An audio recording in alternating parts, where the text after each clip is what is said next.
mais au début, c'était un vrai déchirement de quitter l'Irlande. Une des choses qui m'a aidée, ça a été de retraverser mon histoire de vie pour me rendre compte que, en fait, je réussissais toujours à m'en sortir, aussi dur que soit l'épreuve.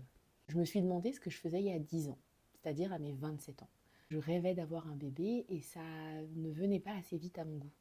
Et c'était ça, mon épreuve de l'époque. Sauf que quelques mois plus tard, j'attendais mon petit garçon, qui a 9 ans aujourd'hui.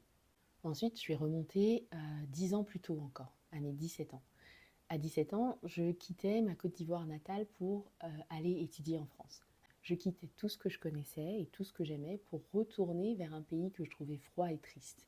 Pour en plus de ça, aller faire une classe prépa à un environnement qu'on me décrivait comme hyper dur. Sauf que quelques semaines plus tard, je formais de belles amitiés dans une ville absolument magnifique, avec des profs chaleureux et bienveillants, et je rencontrais celui qui est devenu mon mari aujourd'hui.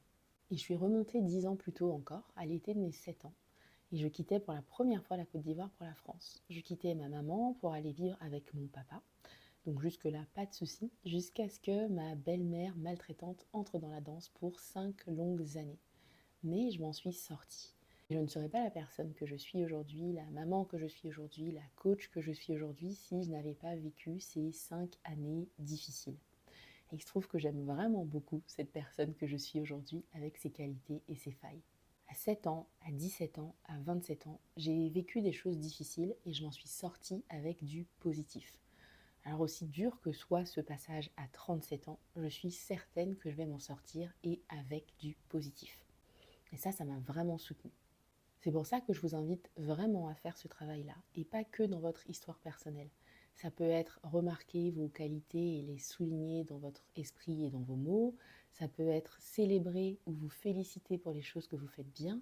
Mais quoi que vous fassiez, c'est hyper important de faire ce travail-là. C'est tout aussi important que de constater ce qui est dur, ce qui ne marche pas ou ce que vous ne faites pas bien selon vous.